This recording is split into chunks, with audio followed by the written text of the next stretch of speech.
Good morning, students. In the beginning of the lecture, today you will get history lesson number 1, first war of independence, 20 marks test. Tomorrow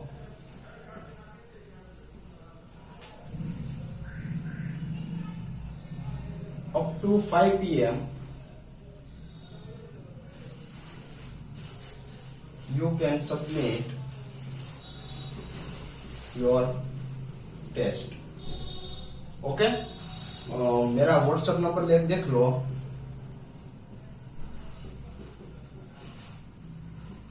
this is my number. आपको ये test मैं photo आज भेज दूंगा.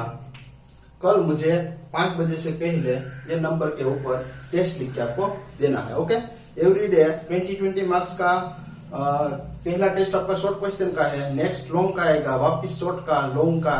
Okay इस तरह से मतलब. और याद रखना कि बुक में से देख के डायरेक्टली आप लिख दोगे तो मतलब मुझे पता चल जाएगा. आपको ट्राई करना है अपने व्यूज को अप्लाई करने की कोशिश करना है. आप क्या समझ रहे हो आपको उस तरह से लिखना है. ओके नाउ नेक्स्ट हमारा जो रेगुलर जो जियोग्राफी में लेसन नंबर 7 वाटर रिसोर्स चल रहा था उसके बारे में देख लेते हैं. तो लास्ट वाला जो हमारा बाकी रह गया था लेगून्स एंड बैक वाटर्स जो बाकी रह गया था. ओके आपको पता है कि हमारी 6000 किलोमीटर की बड़ी कोस्ट लाइन है पानी की. ठीक है लेगून्स होते हैं ना तो उसका देखो कलर जो होता है ना वो ब्रेकिश कलर का होता है. ब्रेकिश वर्ड मैंने यहाँ पे यूज किया है, brackish in nature. Okay brackish का अभी आप देखो मतलब आपको ऐसा लगेगा सब वो पानी कैसा होगा.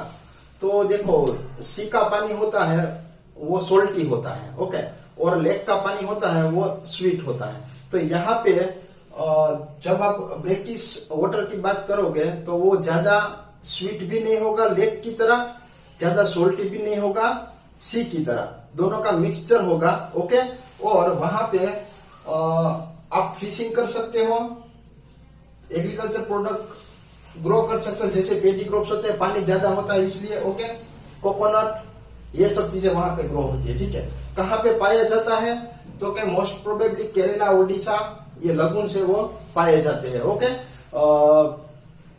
बैक वाटर का मीनिंग देख लेते हैं कि एक बार मतलब जैसे कोस्ट लाइन के ऊपर पानी आ गया. ओके फिर वो पानी वापिस नहीं गया और वहां पे रुक गया और धीरे धीरे करके वहां पे पॉन्ड जैसा हो गया. स्टेगनेंट वाटर आप नाम दे सकते हो.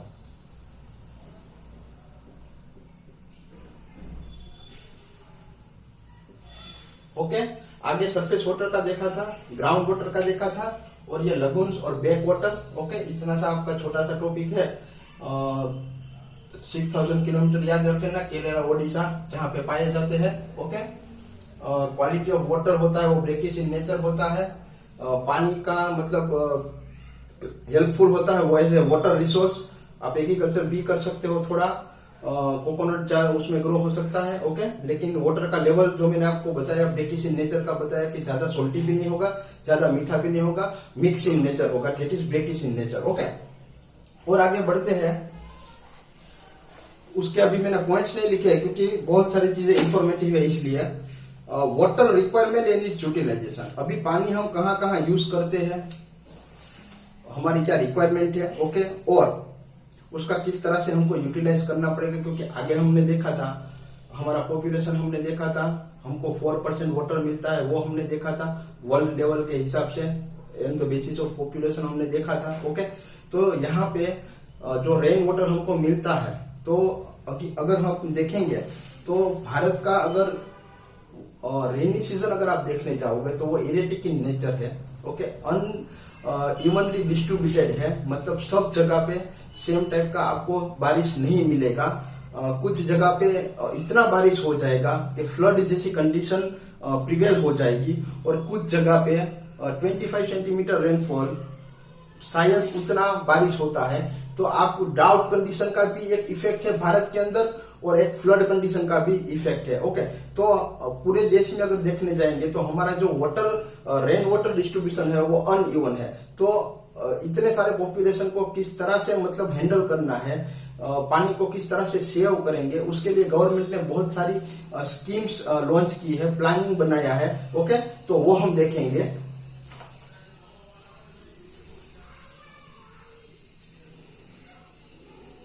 अभी आपको वो भी पता है कि 70% एग्रीकल्चर जोन है हमारा भारत देश, तो मतलब ज्यादातर हम मॉनसून के ऊपर डिपेंड रहते हैं। अभी पूरे देश जब मॉनसून सीजन के ऊपर डिपेंड रहता हो और वो भी अनइवन डिस्ट्रीब्यूशन हो, तो मतलब आप समझ सकते हो कि वो बारिश का पानी हमको किस तरह से यूज करना है, जैसे एग्रीकल्चर प्रोडक्ट भी हम ग्रो कर सके और हमारा रेगुलर जो यूज है वो भी हो जाए। तो इस तरह से ये मतलब एक आप देखोगे कि जहां पे डाउट कंडीशन होता है तो मतलब आप समझ सकते हो कि एग्रीकल्चर भी वहां पे नहीं हो पाएगा, household usages of water जो हमारा रेगुलर यूज है वाटर का वो भी परेशानी वाला प्रॉब्लम हो जाएगा। तो वहां पे हमको कैनाल थ्रू वाटर डिस्ट्रीब्यूशन करते हैं, मतलब डैम्स बनाने पड़ते हैं, डैम्स के थ्रू कैनाल के थ्रू वहां तक पहुंचाने का काम पानी, ये सब चीज हम करते हैं। ठीक है, तो डैम को गवर्नमेंट ने एक नाम दिया है मल्टीपर्पज प्रोजेक्ट। मल्टी मतलब मेनी, ओके, मेनी पर्पज आपके वो प्रोजेक्ट में पूरे हो जाएंगे। इस तरह से गवर्नमेंट ने बहुत सारी चीजें लॉन्च की है। ओके, फर्स्ट वन के जो हमारे पेरिनियल रिवर है, गंगा यमुना वो वाले, ओके, जो पहाड़ों से आते हैं, हिमालय से बर्फ जो पिघलती है वहां से होता है। ओके, तो उनको मतलब वो पानी ऐसे ही बह जाएगा फ्लड होकर, तो उसका कोई यूज नहीं है। तो उसकी जगह पे हमको क्या करना है, तो कि जहां पे पेरिनियल रिवर है वहां पे हम डैम बिल्ड कर सकते हैं। ओके, दूसरा some of the major multipurpose project है, उसके नाम दिए गए हैं यहाँ पे। एक Bhakra Nangal project near Sutlej river, okay, Damodar valley corporation Damodar river के ऊपर। ओके, दूसरा नाम है हीराकुंड डैम, लार्जेस्ट है, जो महानंदी रिवर के ऊपर बनाया गया है, महानंदी वैली प्रोजेक्ट के नाम से उसको जाना जाता है।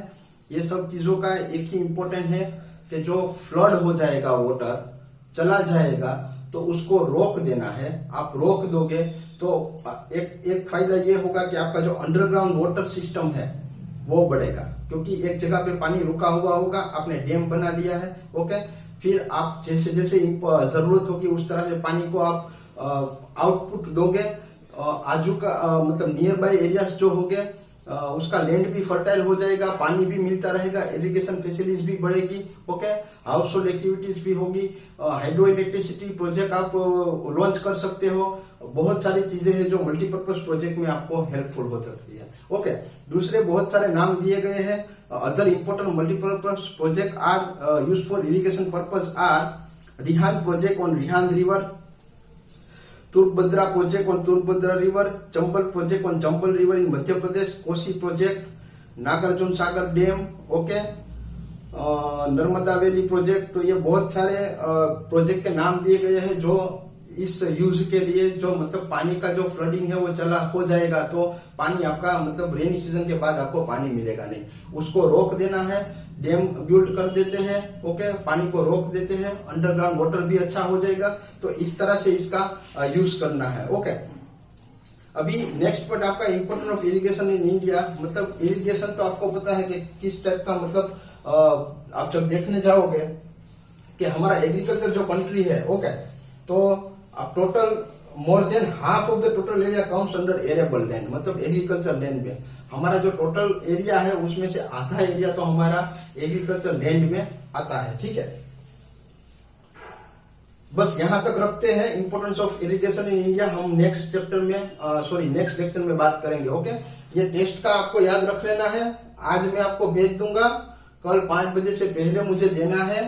ये मेरा नंबर है। ओके, आप गोविंद सर को मत भेजना, मेरे जो टेस्ट है वो मुझे भेजना, क्योंकि वो फिर उनको भेजोगे वो मुझे भेजेंगे तो मतलब डबल हो जाएगा। डायरेक्टली मुझे नंबर पे आपको नेम ऊपर लिख देना है अच्छी तरह से। ओके, स्टैंडर्ड मुझे पता है, जरूरत नहीं है, लेकिन अच्छी तरह से बड़े अक्षरों में आपका नाम लिख देना। और याद रखना कि बुक में से डायरेक्ट कॉपी डाउन नहीं करना है।